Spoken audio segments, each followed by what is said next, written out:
¿La cámara está capturando el poder de una superheroína o está construyendo un objeto de deseo?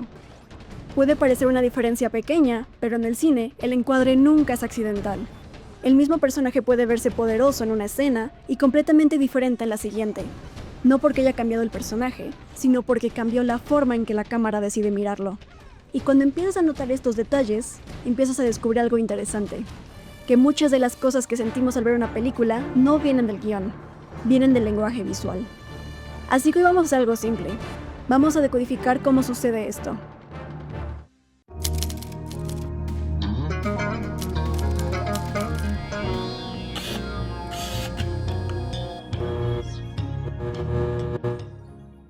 Hola, soy Ana Karina y esto es Cinema Recorded, un espacio donde exploramos cómo el cine moldea nuestra percepción.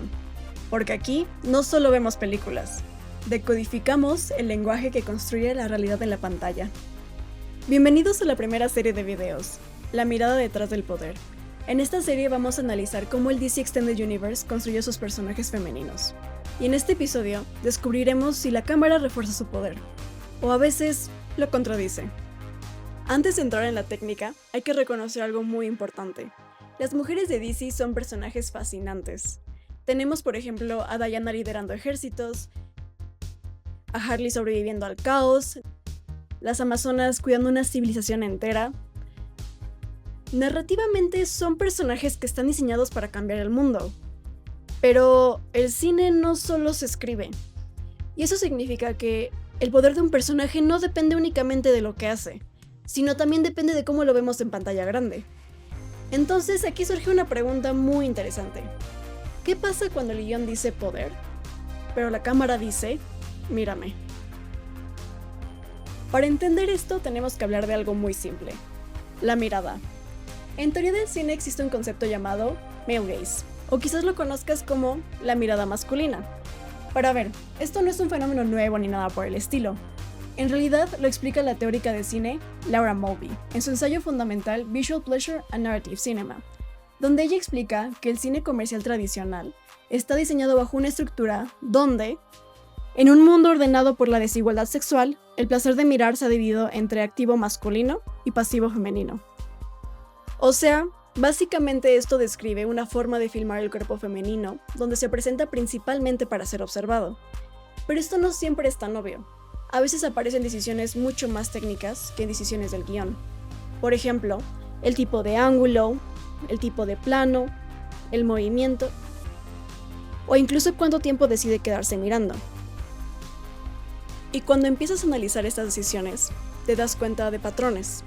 Patrones que pueden convertir a un personaje en un sujeto de acción o en un objeto visual. Así que hoy vamos a ver cómo funciona esto en algunas películas del DC Extended Universe. What was that? I should kill everyone and escape? Sorry. The voices. Ok, empezamos con El Escuadrón Suicida de 2016, dirigida por David Ayer. Contexto rápido. El equipo acaba de aterrizar en el aeropuerto de Midway City y se están preparando en un hangar para ir a la guerra. Todo normal, hasta que llegamos a una toma en particular. A ver, detengamos el tiempo aquí y regresemos un poco. Vamos a ver esto en cámara súper lenta.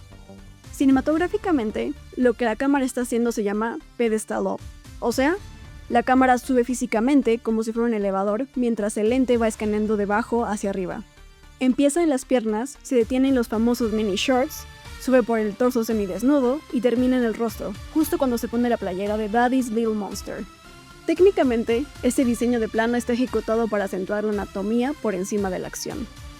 Al fragmentar el recorrido visual de esta forma, la cámara no te está presentando una guerrera alistándose para morir o para pelear. Te está obligando a hacer un recorrido anatómico. Convierte el cuerpo del personaje en un mapa de consumo visual, antes de recordarte que tiene una cara y una identidad. Y o sea, sí, Harley Quinn es un personaje irreverente, libre y con una locura increíble. Alguien podría argumentar en la sala de edición, es que ella es provocativa por naturaleza. Y bueno, ok, quizás lo compro. Pero una cosa es la personalidad del personaje, y otra muy distinta es la intención del lente.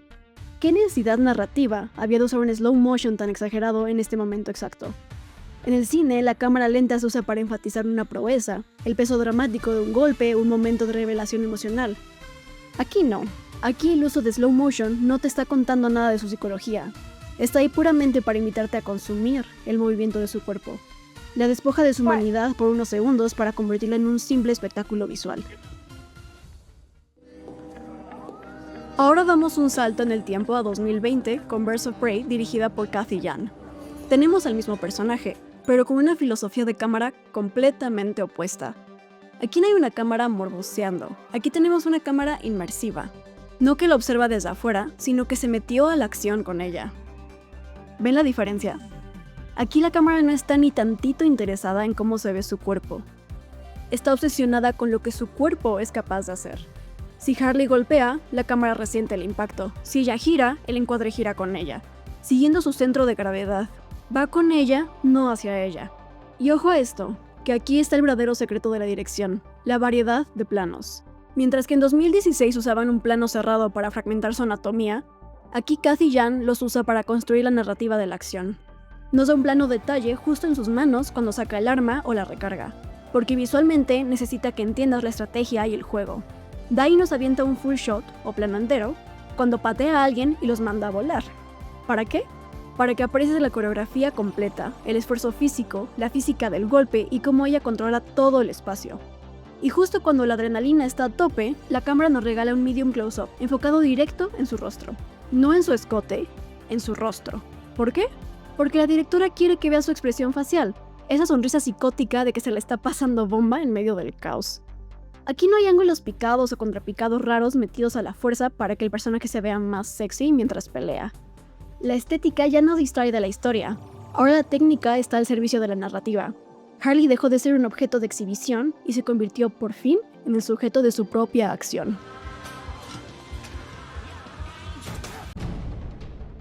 Ahora vamos con una de las favoritas, Diana Prince en Wonder Woman 2017, dirigida por Patty Jenkins. Tenemos la famosa secuencia de la Tierra de Nadie, y sin exagerar, es una de las mejores secuencias del heroísmo en estas películas. Y aquí hay un dilema técnico bellísimo, que destruye el mito de que los planos de detalle pueden ser malos por definición. Si congelamos la imagen un segundo, se van a dar cuenta de que Patty Jenkins sí utiliza planos de detalle aquí. Vemos acercamientos de sus brazaletes cruzados y sus botas pisando el lodo, pero ¿por qué aquí no se siente sexualizado ni por un milisegundo? Pues es que estos planos de detalle no son fragmentaciones del deseo, son acentos de sus herramientas de poder. La cámara se acerca al brazalete porque nos está enseñando la física y el esfuerzo del impacto. Se acerca a la bota porque necesita que sientas la tracción y el peso de una mujer empujando una línea de guerra que llevaba años estancada. Es el accesorio al servicio de la épica, no de la anatomía. Y si miramos cómo se complementa esto con la escala de planos, la cámara no se queda atrapada en la comodidad de un plano medio. Da un paso atrás y nos regala planos generales impresionantes. En el cine, el plano general se puede llegar a usar para empequeñecer a los personajes frente a su entorno, pero aquí funciona al revés. Al ver a Diana completamente sola en medio de la inmensidad del campo de batalla devastado, recibiendo fuego de todo un ejército, el plano general no la hace ver pequeña, acentúa su poder absoluto. Se vuelve una composición mitológica. Además, en muchas tomas la cámara se planta abajo, en un ángulo contrapicado calculado milimétricamente para crear una escena heroica. Nos obliga visualmente a mirar hacia arriba, construyendo el mito de una deidad en la Tierra, pero manteniendo una distancia sana en plano medio entero para que aprecies toda la coreografía de resistencia. Ella es la dueña absoluta del encuadre. La estética no compite con la urgencia de la guerra. La cámara respira con su determinación.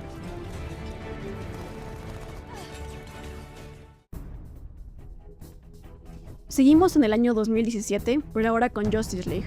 Y ya sé, esta escena del banco tiene mucha acción y es buenísima. Y sí, en papel y en ritmo, la secuencia es espectacular. Pero si nos ponemos un poco más minuciosos, hay dos tomas donde la cámara tropieza, y nos sirve para entender la delgada línea entre el heroísmo y la distracción visual. Si nos fijamos bien, al inicio cuando Diana sujeta al terrorista con el lazo, la cámara usa un ángulo contrapicado agresivo desde el suelo. En principio, este ángulo funciona para hacerla ver imponente. Aquí el problema es que, con un diseño de vestuario que ya de por sí es una falda corta, la línea entre construir un mito y caer en el fanservice se vuelve peligrosamente delgada, si la cámara se obsesiona con quedarse abajo. Y luego tenemos una segunda toma que puede ser cuestionable. Detengamos el tiempo justo cuando Diana se levanta después de esquivar la ráfaga de balas. Justo aquí. Si miramos dónde se queda el lente, Diana se levanta para ejecutar su movimiento final, pero la cámara se queda completamente estancada en el suelo. Esto rompe la escala heroica que habíamos visto en la secuencia de La Tierra de Nadie. ¿Qué se pudo haber hecho aquí? Quizás un pedestal loop. Es decir, la cámara debía haber subido físicamente en línea vertical, acompañando el ascenso del personaje, para mantenernos inmersos en la acción. Al quedarse clavada en el piso, el contrapicado pierde su función narrativa y debido al diseño de vestuario, se vuelve un encuadre incómodo que distrae al espectador del verdadero clímax de la acción. No se trata de decir que la escena es mala, se trata de entender que hasta en las grandes producciones, cuando la cámara no acompaña el movimiento del sujeto, la estética termina compitiendo con la historia, y en el cine, la historia siempre debe de ganar. La forma en que encuadramos a un personaje condiciona cómo lo percibimos. Tener un protagonista fuerte no sirve de nada si la cámara lo sigue presentando como un adorno, porque en el cine el poder no solo está en lo que hace, sino en cómo decidimos mirarlo. Entonces, existe una pregunta muy importante. ¿Estamos listos para exigir una mirada que iguale el poder de estos personajes? Muchas gracias por acompañarme en este primer episodio de Cinema Decoded. Y un pequeño sneak peek, en el siguiente episodio vamos a analizar algo igual de interesante. Vamos a leer entre líneas. Y vamos a ver si el personaje realmente evoluciona o está atrapado en su arco narrativo desde el principio.